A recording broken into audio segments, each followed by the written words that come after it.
Aabot sa 136,000 halaga ng ipinagbabawal na gamot ang nasabat sa buy-bust operation ng Orani PNP.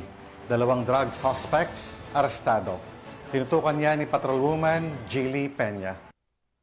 2 lalaki ang naaresto sa matagumpay na buy-bust operation na sinagawa ng mga tauhan ng Orani Municipal Police Station Drug Enforcement Unit katuwang ang Philippine Drug Enforcement Agency ng Region 3 sa Barangay Calero, Orani, Bataan.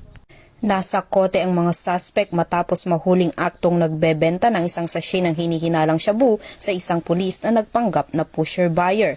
Sa sinagawang protective search, na-recover pa ang 4 na medium-sized sachet ng pinaghihinalaang shabu na may tinatayang timbang na 20 grams at katumbas na halaga na 136,000 pesos. Kasalukuyang nakakulong ang mga suspect sa Orani MPS Custodial Facility habang inihahanda ang kasong paglabag sa Section 5 at 11 Article 2 ng Republic Act 9165 o ang Comprehensive Dangerous Drugs Act of 2002.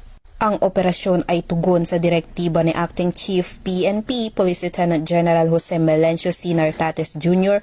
ukol sa pagpapalakas ng managing police operations at pagpapatupad ng mas pinaigting na kampanya laban sa ilegal na droga sa buong suporta ni Police Brigadier General Ponce Rogelio I. Peñones Jr., Regional Director ng Police Regional Office 3. Sa ilalim ng pamumuno ni Police Colonel Marites A. Salvadora, Provincial Director ng Bataan Police Provincial Office, patuloy ang determinasyon ng mga kapulisan ng Bataan na sugpuin ang ilegal na droga sa lalawigan at tiyaking walang puwang ang mga sangkot sa ganitong gawain.